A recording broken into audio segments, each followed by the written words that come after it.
जिसे तुम सुख समझते हो वो सुख नहीं, सुख की छाया है। समझ पड़ती नहीं ये मेरे गिरधर की माया है। वो मायाधीश दोनों जगह उसी का प्रभाव है, भक्ति में भी और माया में भी। तुम उनके लाड़िले हो, कहां खेलना चाहते हो, माया के संग या भक्ति के रंग। देख लिया खेल कर माया के संग को, दुख शोक अशांति तृष्णा कामना वासना जलन दुर्गति जन्म मरण, इसके सिवा और कुछ नहीं दिया इस खेल ने। चलो अब खेलते हैं अद्भुत खेल। इस जीवन की बाजी लगा देते हैं प्रिया प्रीतम के लिए, उनके नाम जपने में, उनके चरण आशिक रसिक जनों की आज्ञा पालन में। फिर देखो कैसा खेल का आनंद प्राप्त होता है। पर खेलना एक ही पक्ष में होगा। ये खेल ऐसा नहीं है कि बैलेंस बना के चलो, खूब मनमानी भोग भोगो और तुम्हें भगवत प्राप्ति भी हो जाए। हाँ, भोग विषय जो धर्म से युक्त है उनका सेवन करने से भजन में हानि नहीं होगी। मनमानी सेवन करने से ये परमार्थ मिलेगा ही नहीं। सावधान। श्री जी की कृपा से आपको जो ये लाभ मिल रहा है इसे अलभ्य लाभ कहते हैं। मतलब आपके प्रयत्न से लाभ नहीं मिल सकता। प्रयत्न से वृंदावन नहीं आ सकते, प्रयत्न से आप नाम में प्रीति नहीं कर सकते, प्रियालाल का साक्षात्कार नहीं कर सकते, बड़े दुर्लभ हैं। ये इनकी कृपा से ही हमें सुलभ हो गया है। हमें बस कृपा का आदर करना है। देखो हमारी प्रिया जो क्या है, जिनकी हमें शरणागति मिली। एक बार भगवान बैकुंठ में भगवान श्री नारायण नारद सनकादि ब्रह्म ऋषि विराजमान हैं और समस्त भगवत पार्षद और महालक्ष्मी चरण सहला रही है। उस समय श्री भगवान बोले, सुनो मैं तुम्हें एक गुप्त बात बताता हूं। ये जो वृंदावनेश्वरी श्री राधा है, ये श्री कृष्ण को अपने अधीन किए हुए हैं। श्री कृष्ण सब अवतारों के मूल अवतारी हैं। ये अजित है, इनको कोई जीत नहीं सकता। पर श्री कृष्ण के प्राणों पर जो अधिकार किए हुए हैं वो लाडली जो हैं, राधा किशोरी है।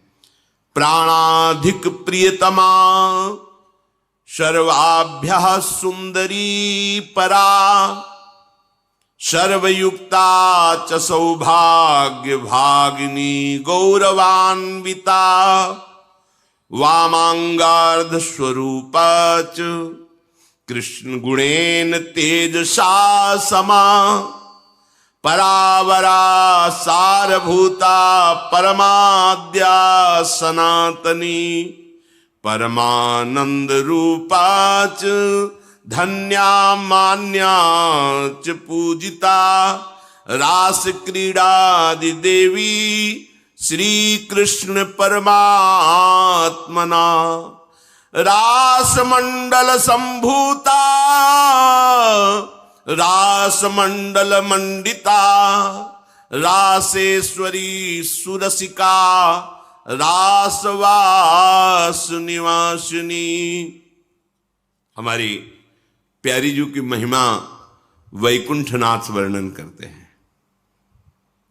श्री ध्रुवदास जी ने 42 लीला में कहा, शिव श्रीपति अर्थात भगवान नारायण, शिव महादेव, शिव श्रीपति यद्यपि ललचाही, मन प्रवेश तिन्हों को नाही, निगमागम की कौन चलावे, महाविष्णु के मन नहीं आवे, यारस को तबही अधिकारी, कृपा करें जब राधा प्यारी। कृपा लाडली तबही करें जब श्री हरिवंश जो कर सिर धरे। जब सहचरियों की कृपा हो जाती है तब श्री जी के चरणों में प्रीति होती है, और जब श्री जी की कृपा होती है तो सहचरी स्वरूपा आचार्य रसिक जनों का संग मिलता है, तब ये प्रेम रंग प्रकट होता है। हमारी श्री जी भगवान नारायण कह रहे हैं कि ये सबके मूल परमात्मा श्री कृष्ण के प्राणों से भी अधिक प्रिय हैं। कौन? हमारी महारानी जी। प्राणाधिक प्रियतमा सर्वाभ्या सुंदरी परा। और सुंदरता तो इनमें इतनी अधिक है, जो सहचरियां देख रही वही आचार्य रूप से प्रकट हुए हैं। हित सजनी जो कह रही, तेरो रूप कहत नहीं आवे। वर्णन करना चाहते हैं क्योंकि वो देखे, सेवा किए, कह रहे तेरो रूप कहत नहीं आवे। आपका रूप वर्णन करने में नहीं आता। ध्रुवदास जी ने जब देखा तो कहने रोम रोम में यदि करोड़ करोड़ रचना हो, जिव्या हो, तो भी वर्णन नहीं किया। कोटि कोटि रचना जो रोम रोम प्रति हुए, प्यारी जू के रूप को न प्रमाण कहो जात है। अति ही अगाध सिंधु पार नहीं पावे को, थोड़ी बुद्धि सीप मांझ कैसे के समात है। इनमें वो समस्त सद्गुण विराजमान रहते हैं जो श्री कृष्ण को अधीन करते हैं। हमारे माई श्यामा जू को राज, जाके अधीन सदा इस सांवरो, या ब्रज को शिरताज। हमारे माई श्यामा जू, जिसके अधीन श्री कृष्ण रहते हैं, होए अधीन संग ही संग डोले। और ये परम सौभाग्यवती है, क्योंकि इनके प्रियतम अखिल कोटि ब्रह्मांड नायक परात्पर ईश भगवान श्री कृष्ण अविनाशी दूल्हा है।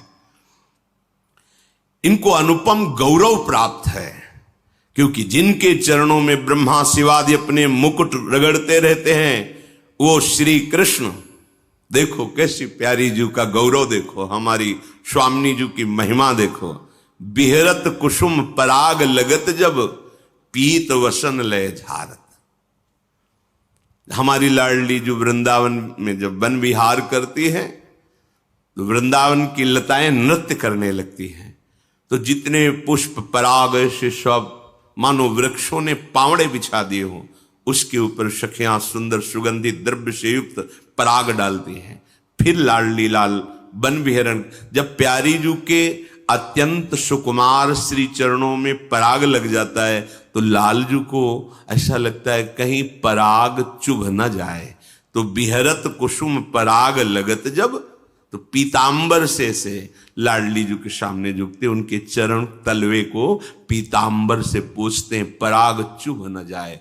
बिहरत कुसुम पराग लगत जब, पीत वसन लय झारत। और जब चरणों को लेकर तलवे को झाड़ रहे होते, तो जो सी चरण शोभा है हमारी स्वामिनी जी की, जिनके चरणों की वंदना अखिल विश्व के ऋषि मुनि महात्मा ईश्वर कोटि के ब्रह्मरुद्र आदि सब नमन करते हैं, वो प्रभु लाडली जी के चरणों में मुकुट स्पर्श कराते हैं। बिहरत कुसुम पराग लगत जब, पीत वसन लय झारत। लुठत मयूर चंद्रिका तिनतर, अद्भुत छवि, अद्भुत सुंदरता प्यारी जू के श्री चरणों की। कि सुंदरता के समुद्र लाल जो महाराज असीम सौंदर्य श्री चरणारविंद का देख करके मस्तक पधरा देते हैं। ये गौरव लाडली जी का। ये वाणी का विषय या बुद्धि का विषय नहीं है, वृंदावन धाम है। रसघन मोहन मूर्तिम विचित्र केलि महोत्सवोल्लसितम, राधा चरण विलोडित रुचिर शिखंडम हरिम वंदे। रसखान जी कहते आगम निगम पुराण सब जगह ढूंढा, पर दिखाई दिया उस सेवा कुंज में किशोरी जी के चरणों को चापते हुए। नंददास जी के ऊपर कृपा हुई तो देखा चापत चरण मोहन लाल, कुंवरी राधे पलंग पौड़ी सुंदरी नवबाल। बड़े बड़े महापुरुषों पर जब कृपा हुई तो प्रभु का वो प्रेम रूप, प्रेम समुद्र का सार श्री लाडली जी। फिर श्री चरणों की सेवा मांगते हैं सखियों से कि तुम तो रोज महावर रचना करती हो, आज मुझे सौभाग्य दो। अपनी गोद में श्री चरण लेकर महावर की रचना करते हैं लालजू महाराज। जावक चित्र बनाई संवारत, करन सफल तब मानत। हित ध्रुव ते सबहिन ते दुर्लभ, रसिक मरम पे जानत। ये चरणारविंद सबसे दुर्लभ हैं। लालजू महाराज अपनी गोद में लेकर श्री चरणों में महावर की रचना करते हैं। कबहू कर गई भाल लावत, नयन ऐसे नेत्रों में छुआ दिया, भाल मस्तक पर। कौन? जिनके चरणों की रखने की चौकी को ब्रह्मा, नारद, सनकादि, शिवादि ये महापुरुष प्रणाम करते हैं, वो प्रभु। ये वृंदावन की लीला मत समझो गुरु को चीला, यहां ऋषि मुनि गए हार जपे जा राधे राधे। किसी की सामर्थ्य नहीं, जब तक लाडली की सहचरियों की कृपा ना हो तब तक जान ही नहीं सकते। ये वो लाडली है जाके अधीन सदा इस सांवरो या ब्रज को शिरताज। भगवान नारायण कहते हैं कि ये परब्रह्म की जो ज्योति है, तेज है, वो इनकी नख कांति है हमारी लाडली जू महाराज की। श्री लाडली जू के चरणों में जब गति होती, चलती हैं, तो उनके नूपुरों की झनकार होती है। राधा कृपा कटाक्ष भगवान शिव के द्वारा लिखा हुआ है, पढ़ के देख लेना। अनेक मंत्र नाद मंजु नूपुरासल। जब नूपुरों की झनकार होती है तो अनेक दिव्य मंत्रों का प्रादुर्भाव हो जाता है। हमारी लाडली जो है यह अद्भुत ब्रह्म तेज से संपन्न नख कांति श्री जी के चरणों की है।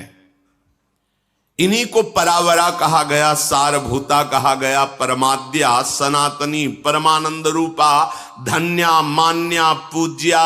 ये नित्य निकुंजेश्वरी श्री लाडली जू ये रास क्रीड़ा के अधिष्ठात्री हैं।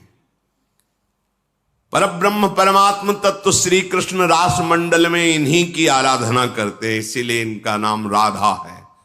गोपाल शास्त्र नाम में आया है राधा आराधन तत्परा। श्री किशोरी जी की आराधना में तत्पर रहते। ये बाहरी लोग नहीं जानते, ये वृंदावन के रजरानी की कृपा पात्र, ऋषिकों के कृपा पात्र गूढ़ रहस्य को जानते। श्री जी कोई स्त्री नहीं है। त्रिभुवन की कोई भी सुंदरता ऐसी नहीं जो हमारे लालजू महाराज के एक अंश के समान भी कही जाए, क्योंकि सुंदरता के समुद्र लालजू के एक अंश के एक सीकर से पूरे त्रिभुवन की सुंदरता है। उनको कोई अपने सौंदर्य से अधीन कर ले ऐसा है ही नहीं। अद्वितीय सौंदर्य, करोड़ कामदेव मूर्छित हो जाते हैं जिनकी मुस्कान से, वो श्री कृष्ण है। एक कामदेव पूरे त्रिभुवन को अधीन किए हुए है और श्री कृष्ण की मंद मुस्कान में करोड़ों कामदेव मूर्छित हो जाते हैं। ऐसे श्री कृष्ण जब हमारी प्रियाजू का सौंदर्य, गोविंद लोचन अतृप्त चकोर पेयम, अतृप्त चकोर की भांति प्यारी जू के रूप रस का पान। तो प्यारी जू कोई स्त्री है। देवलोक भूलोक रसातल शून्य कवि कुल मत डरिए, है ही नहीं कोई त्रिभुवन में। स्वामी श्री हरिदास जी महाराज के पाछे न होती अबहू हूं, आगे हूं न होए है, ये गति अद्भुत रूप की और है। ये कौन बात जो अवहीं और अवहीं और अवहीं और है। जिनकी श्री कृष्ण आराधना करते हैं, राधा आराधन तत्परा। अहो भाग्य कि हमको ये सुनने को मिल रहा है, ये हमको सुनाने को मिल रहा है, हमको लाडली जू की चरण चिन्हित रज में बैठने को मिल रहा है, लाडली जू के महल में बैठने को मिल रहा है। यही रासेश्वरी हैं, यही सबसे बड़ी रसिक है। जैसी हरिवंश रसिक रस जुवती, तूले मिल सकी प्राण कोर। सुरसिका रास मंडल इन्हीं से ही रास मंडल कहलाता है। अगर स्वामिनी जी नहीं तो रास शब्द का प्रयोग नहीं होगा। प्रभु हैं, प्रभु हैं और स्वामिनी जी के अंश की सब शक्तियां हैं। ये जो प्रभु की दिव्य पत्नियों का सौभाग्य प्राप्त किया कहलाने का, कहीं रास शब्द का प्रयोग है? क्यों? रासेश्वरी श्री लाडली जो पधारती तभी रास शब्द का प्रयोग होता है। लाडली जो, इसीलिए रास मंडल में जब ये पधारती हैं तो लालजू की जो अद्भुत शोभा, अद्भुत दर्शन, वो त्रिभुवन में लालजू की किसी भी कहीं भी सौंदर्य स्वरूप में नहीं है। जो रास मंडल, इसी शोभा को देखने के लिए जब भगवान का अवतार हुआ और गोपी जनों के मध्य रास की रचना की, प्रियाजू पार्श्व में विराजमान है, श्याम संग राधिका रास मंडल बनी, उसी समय भगवान शंकर इसी रूप का रसास्वादन करने के लिए महायोगेश्वर है, गोपी रूप धारण करके प्रवेश पाया और ब्रज के रास में गोपी मंडल में गोपी बन करके युगल रूप माधुरी का पान कर रहे हैं। ये किशोरी जो निर्गुण हैं, अर्थात कोई भी ब्रह्मा का रचा हुआ गुण इनमें नहीं है, क्योंकि ब्रह्मा की रचना प्राकृतिक है और श्री जी क्या है? प्रीतिरु मूर्तिमती रस सिंधो सार संपदियु विमला। श्री कृष्ण के हृदय का प्रेम समुद्र जब सार रूप धारण किया तो सांद्रानंद घन प्रेम मूर्ति किशोरी। ये प्रेम समुद्र का सार रूप किशोरी जो है, ये दिव्य चिन्मय स्वरूपा है और निर्लिप्ता है। निर्लिप्ता, आप इनको किसी वस्तु से नहीं रिझा सकते, सोने का छत्र, चंवर, ये वो, निर्लिप्ता है। कैसे रिझाना होगा? बोले उनके सहचरियों के शरणागत हो, वहां से पद्धति मिलेगी रिझाने की। भावोत्सवेन भजताम रस काम धेनुम तम राधिका चरण रेणु महामिस्मरामी। जब भावोत्सव प्रकट होता है, ये भावोत्सव बाजार में नहीं मिलता है, साधना में नहीं मिलता है। नितिक धर्मिन संग तो रंग बढ़त नित नित सरस, नित नित प्रेम भंग यह जो कृपा हरिवंश की। श्री जी के लाड़िले प्रेमियों का संग ही हमारे हृदय में भाव प्रकट करता है, जिस भाव से हम राधा किशोरी को प्रसन्न कर लेते हैं, रिझा लेते हैं, उनकी चरण सेवा का अधिकार प्राप्त होता है। ये श्री कृष्ण की आत्मा है, सारे जगत की, त्रिभुवन की, ब्रह्मा की, सबकी आत्मा श्री कृष्ण है, इसीलिए परमात्मा कहते, परमात्मा। लेकिन इन परमात्मा श्री कृष्ण की आत्मा कौन है? श्री किशोरी जो, श्री लाडली जो। ये भक्तों की कृपा की वृत्ति से व्याकुल बनी रहती है। ध्यान दीजिए, यही हम जीत गए इसी बात पर। लाडली जो अपने शरणागतों पर कृपा करके व्याकुल बनी रहती, कैसे इसको सुख पहुंचाए, व्याकुल बनी रहती है। ये अपने भक्तों पर कृपा करने के लिए व्याकुलता धारण करती है। बड़े बड़े विद्वान भी इनके रहस्य को नहीं समझ पाते।